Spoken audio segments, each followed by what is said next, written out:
Hello, my name is Jackie Krakowski, and this is my capstone leadership presentation.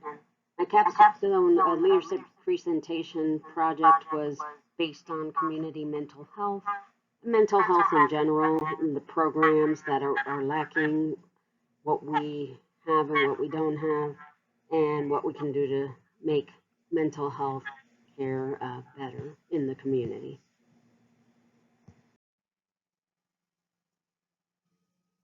It all started with a vision. My vision was to create more mental health care facilities and programs in the community. Through research, I noticed that there was a need for mental health care programs, more of them, more accessible and less expensive. I was hoping that people would be willing to volunteer their time to help others. This way, other people can seek help at a low cost or no cost at all, and can have a access to mental health care 24 hours a day, 7 days a week.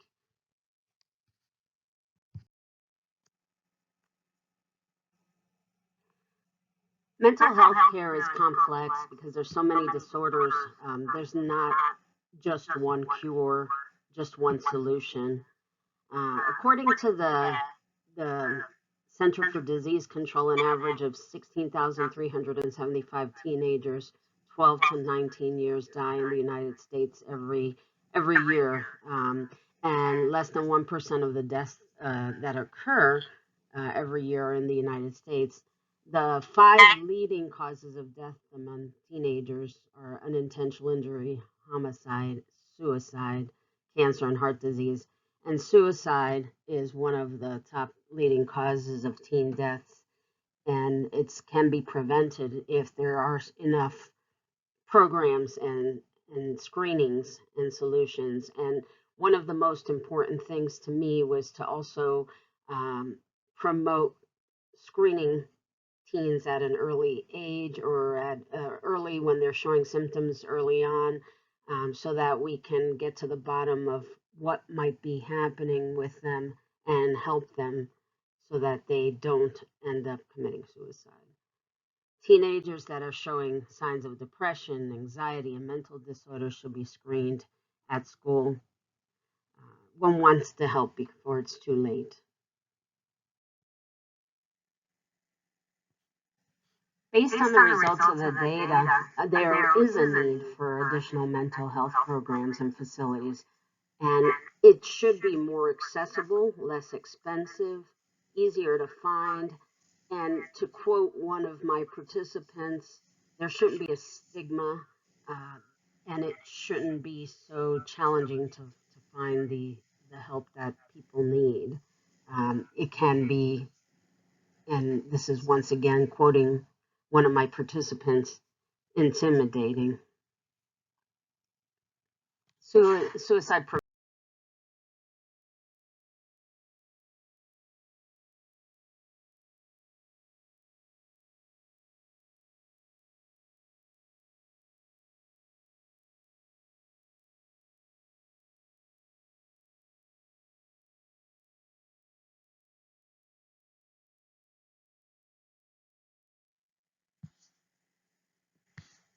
For my survey, I used contest assessment.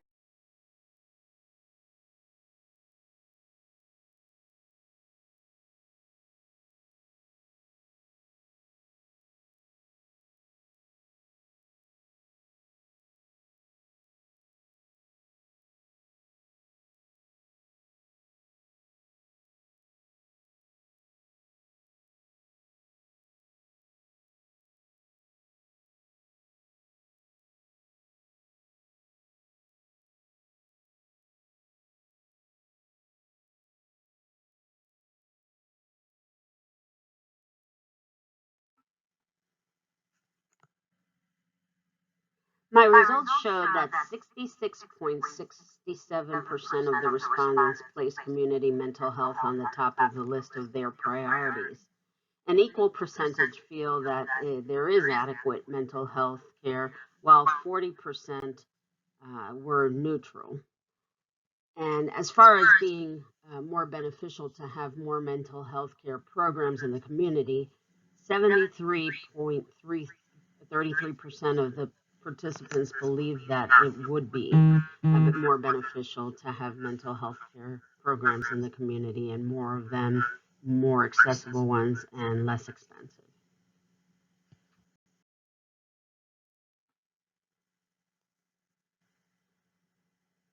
Some of the things I learned during my leadership project is I learned that a number of the respondents did not want to expand on certain questions. When I said, please explain, there was a handful that said yes or no, but there was no expanding on it. Quantitative surveys are more statistical, it relates to numbers and data, and then you draw conclusions from the research and from the numbers. Qualitative is more about views and opinions, and I chose to use both during my leadership project because I felt it was important to get some opinions, but also statistics and data as well. I also learned that the more convenient you make it for the individuals to take the survey, the quicker they would respond and more responses you'd receive using cell phones, apps, email. And in this situation that we're currently in, we really didn't have other alternatives. We had to use the technology that we have, but I feel that it helped receive those responses that I wanted to receive.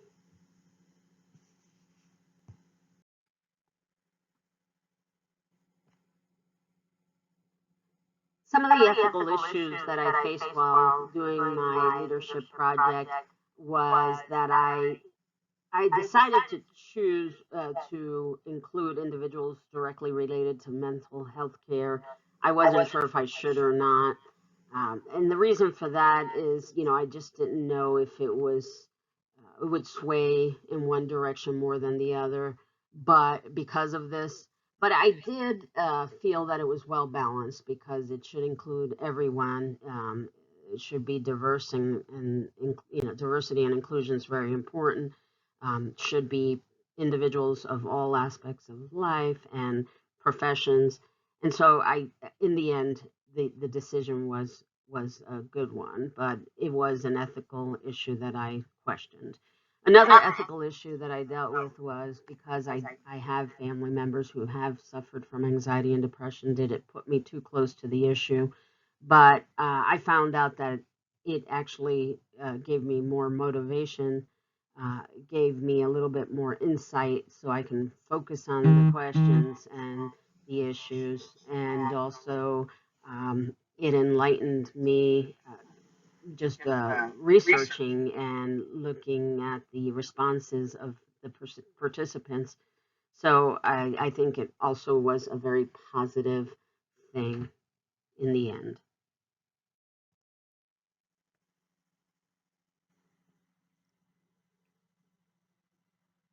Given the current situation with the pandemic in place, it was definitely during the leadership project, there were certainly communication challenges because the pandemic in itself caused communication challenges. You couldn't meet people in person, you couldn't hand out flyers.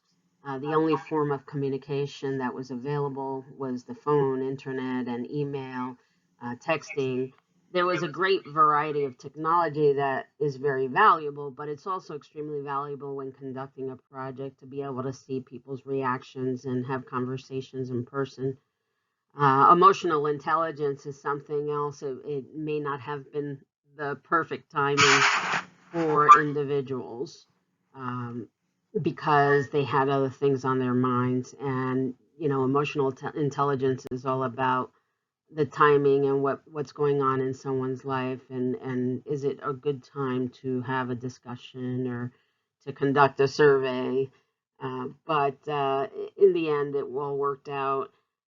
Body language is so important. It's an important form of communication, and so without being able to see people, that was also a bit challenging. And it's something that I did learn in my leadership classes during this organizational leadership program.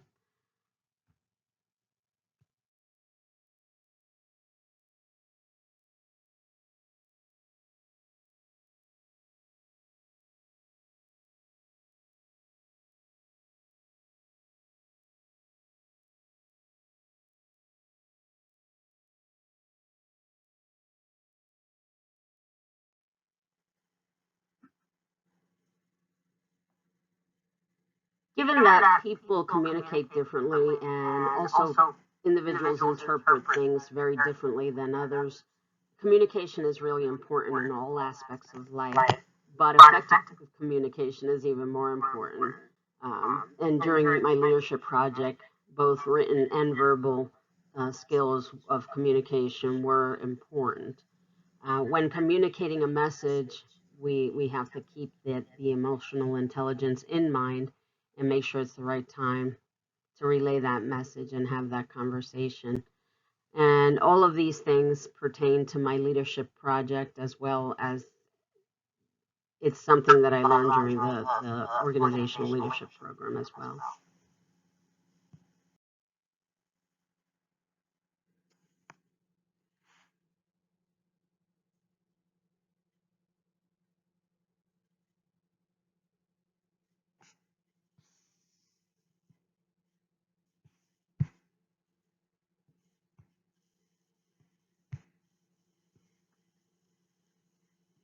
Some of the powerful words and responses from my participants.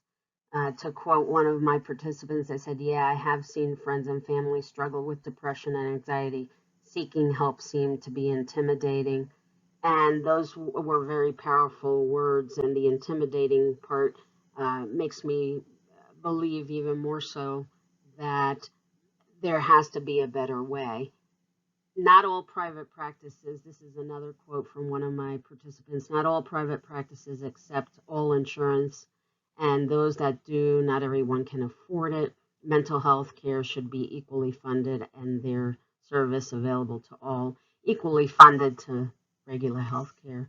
And those were also very powerful words that I read from my participants. And these were when I asked the qualitative questions.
Another question from my leadership project that I wanted to include is, I believe there are sufficient resources in my community to provide adequate mental health care for those who need it.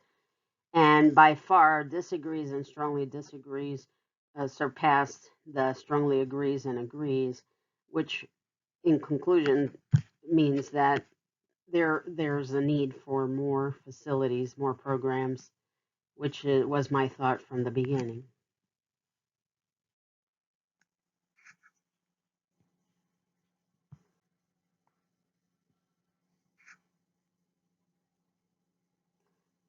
And the last question that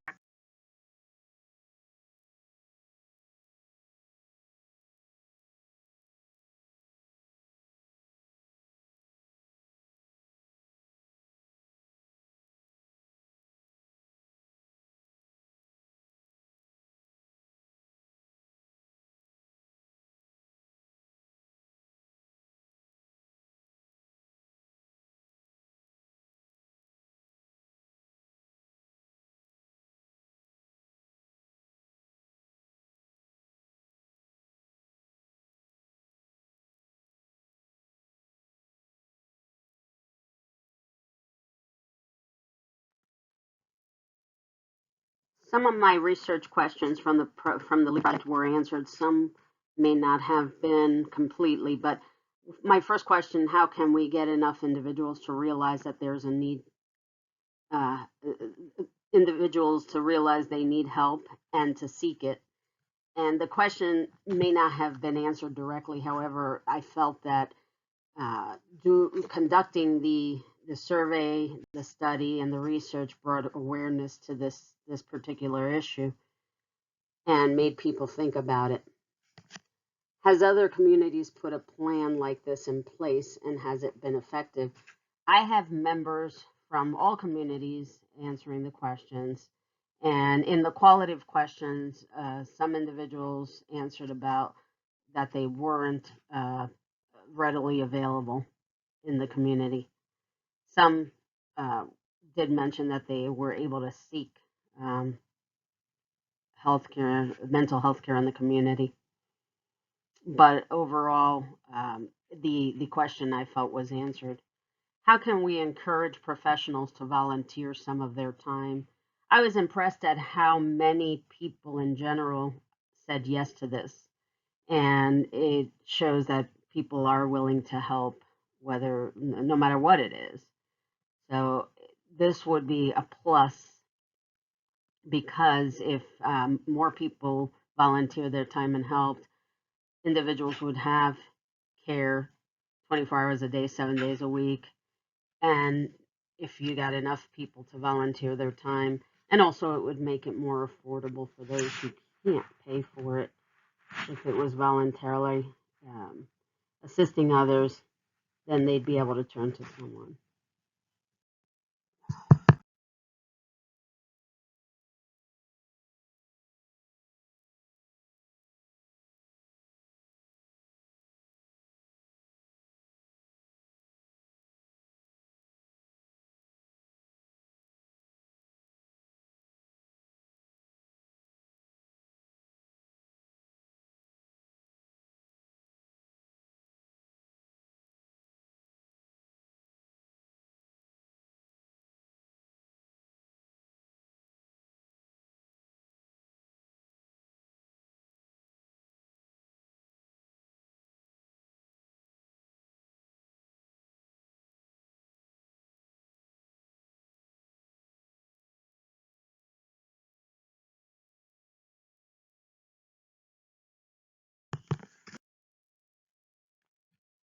The personal impact that my leadership project and the organizational leadership program that I participated in, the online program, the organizational leadership dynamic, as I understand it, is about change. It's about strengthening and organizing organization of community.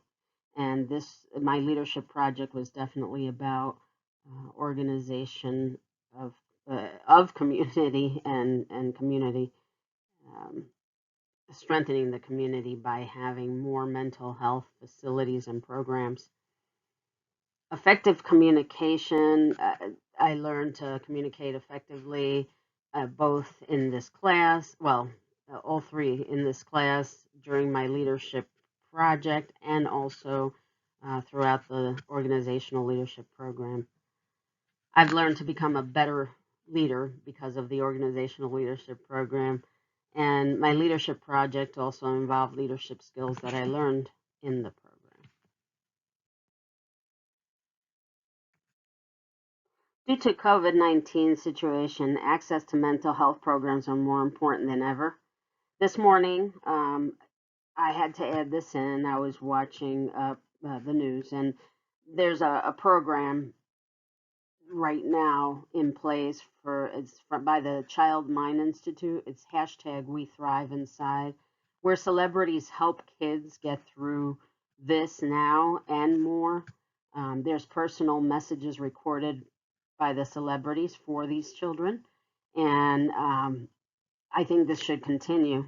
And this is part of what I was doing my leadership project on is filling in the gaps. It's including programs like this all the time instead of just now because of the situation at hand. There is a message out there that we don't have to do it alone, This should always be the message for people with mental health disorders.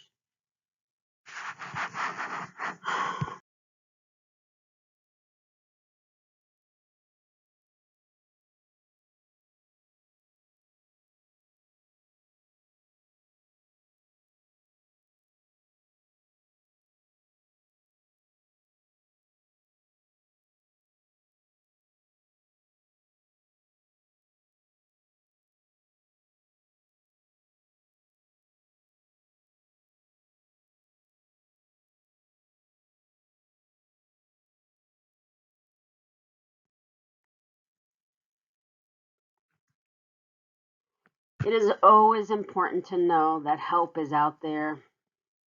However, I, as well as others, could make it better and create more avenues of help, come up with more solutions, and help individuals who need the assistance.